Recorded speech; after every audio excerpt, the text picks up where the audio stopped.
Time is finite. Humans do not have the time to do everything they want. It's common sense. Even on a small scale, just by looking at gaming, my backlog of games is so overwhelmingly massive. I want to do way more than I reasonably can. Yet, despite how potentially amazing it would feel to complete this list of games, my backlog only seems to expand over time. Thus, with so many amazing things competing for my time, it would only make sense to choose the best option, right? I often find that I do not, and today on Zeal, I'm going to dive into why that is. Today, we're going to start a new series, Player Predicaments. This series will go over different ways that I have found myself diminishing the fun I have had playing games, and I'm going to go over different strategies to circumvent the correlating undue stress I place upon myself. In this episode, we will go over abandonment of games, as well as some of the different ways to notice when a game is not going to be fulfilling. When looking back at the games I have played and recognizing which have been rewarding and which have not, one thing stood out. There's no relationship with price. I have been surprisingly excited with free games and similarly shocked when a AAA title does not meet my desires. Obviously, some part of this is because everyone has different needs, and what I find enjoyable may be the exact opposite of what someone else does. Still, I wanted to understand this phenomenon better. Typically, I'm complacent with many games I play. It takes a lot to make me excited about something, but it also takes a lot to disappoint me. Still, I'm consistently more excited when I can tell that the design choices are created with intent and purpose. Again, you are probably looking at me rolling your eyes. Obviously, the more effort designers put into their game, the more likely it will resonate.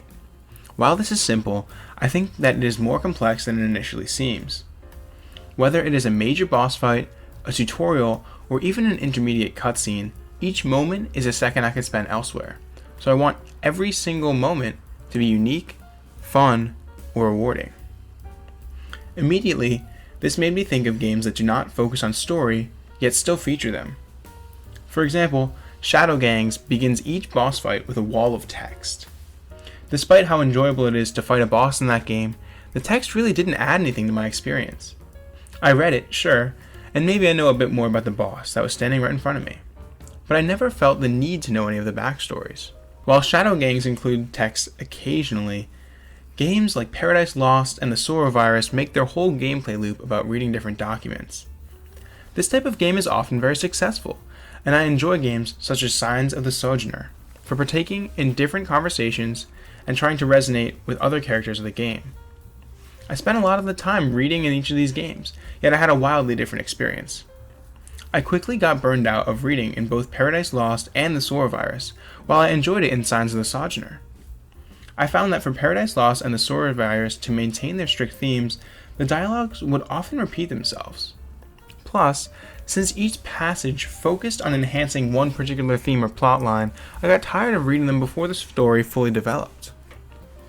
The main problem I had with these sections is that they were repetitive. This extended further than just the content of what they said though. One reason Signs of the Sojourner kept me interested was that each character I engaged with had their own personality.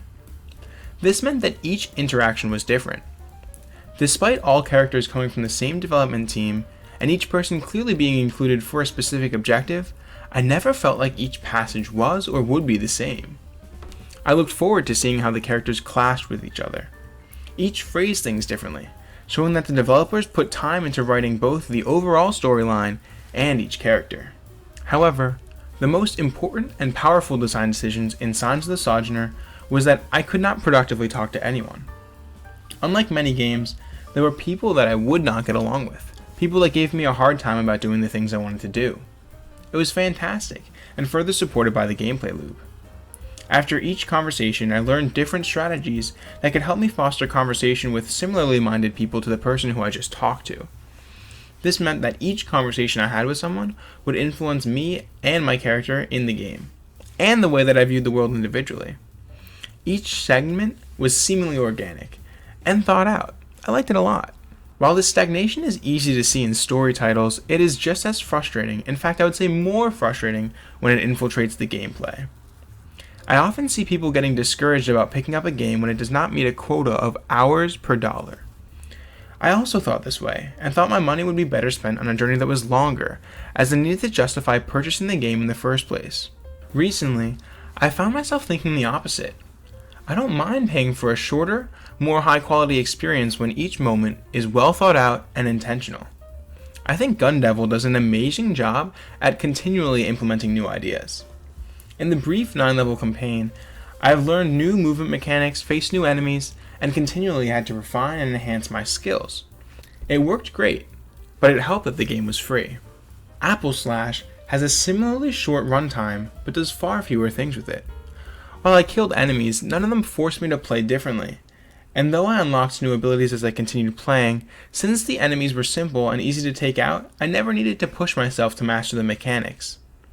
Though this bite-sized experience left me disappointed, it was less about the length, and more about how few unique experiences I got to play through for the price tag. This same concept is brought out in Shadow Fight 2. This was originally a mobile game, but then ported to Nintendo Switch. I found myself picking it up because I had fond memories of playing it on my phone when I was younger. However, once I played the game itself, I found it incredibly monotonous. Nearly every level is the same. I had to knock down my opponent within a time limit. It was simple, and while the moveset was initially interesting, and I did enjoy mastering the slow, precise gameplay, after nearly 10 hours of practically the same content, I found myself tired of the game, yet I continued playing. Then I played the game for 30 more hours, just to see those end credits, and just to know that I'd completed the game. I liked the satisfaction of knowing that I'd completed it, but looking back in retrospect, it's hard to tell whether it was worth it. I enjoy the feeling when I complete a title, but in that time I know I could have played something else that intrigued me, and I could have played probably 3 games that were even more satisfying, but I wanted to complete it. I find it hard to put down a game when I start it, but there are so many games that I don't enjoy. I have started to give up on some games. And even though I initially hated this idea and thought I was wasting my money, I now have started to recognize that my time is more valuable than the money I put into purchasing a game. And I'm not really that afraid to back out, especially if I stop feeling excited about it. Now that I've been working on recognizing how I feel when playing games, I've given up on games before I've fully completed them.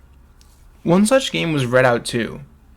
Despite initially enjoying the high-octane intensity, the game's single-player content did not revolutionize the experience. There were 7 different modes, but 5 of them were practically indistinguishable, especially when I was playing well.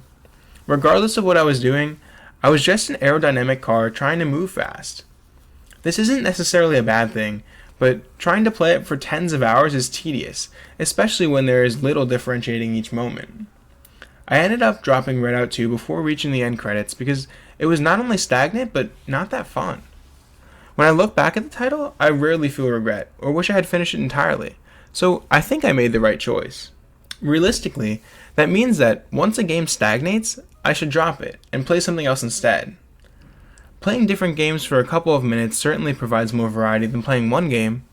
However, there are often other factors. Improving at games is rewarding, so while it may be easy to drop a game if I don't see immediate success, I know that in the long term I will grow and get better as a player. Moreover, I like finishing games and feel satisfied once the credits roll. Sometimes I don't mind pushing myself through monotonous and mundane gameplay loops. Even if I could be happier playing a whole new game, once I invest a lot of time into a title, I typically do want to finish it. And that's okay too. Sometimes I grow to like a game more. For example, I didn't like Shantae Half Genie Hero when I started out. I thought the game was hard, and since I had not played too many games at the time, I was easily getting frustrated and hardly put time into the game. However, once I familiarized myself with the mechanics and the gameplay, I actually began to like it a lot, and I learned that sticking with the title is often rewarding as well. More importantly, I recognized that the only reason I didn't like the game was because it forced me to master skills that I didn't initially have. That in turn made me frustrated, and instead of being disappointed with the offerings of the game, I was sad that I immediately couldn't complete it. But once I pushed myself, I found that I was happier having beat it, as I was able to learn something new alongside the satisfaction of having beat it.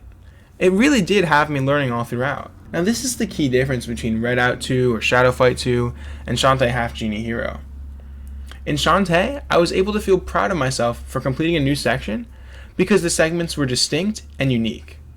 However, I didn't have that same enjoyment in Shadow Fight 2. Each success felt the same, which really dwindled my excitement.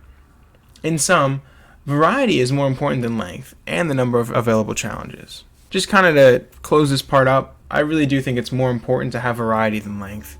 As I conclude this episode, I want to focus on a few key takeaways. First, no rate of monetary value to time can be assigned to a game. Each experience is unique, and if the game is not doing something special, it doesn't need to be bought. Moreover, it's paramount to recognize how you're feeling when you play. I constantly find myself getting locked in the headspace that required I complete a game when I purchased it. And frankly, that's not the case. Nobody is able to force you to play a game, even if you bought it. And when the game doesn't move you, you shouldn't feel ashamed in dropping it. Just as there are no universal preferences to color and food, there should be no universal preferences to games, and there's no need to overanalyze your feelings. Finally, just because something challenges you or breaks free from normalcy doesn't mean it's bad. Had I dropped a game anytime it gave me a hard time, or because it was not immediately apparent that I would, progress, I would have missed out on many amazing experiences. Finally, I think it's important to focus on whether you actually like a game, or if you're just feeling frustrated because you haven't completed it yet. Thank you all so much for watching. I hope this video kind of tackled something that you felt as well, and I hope you have a great day.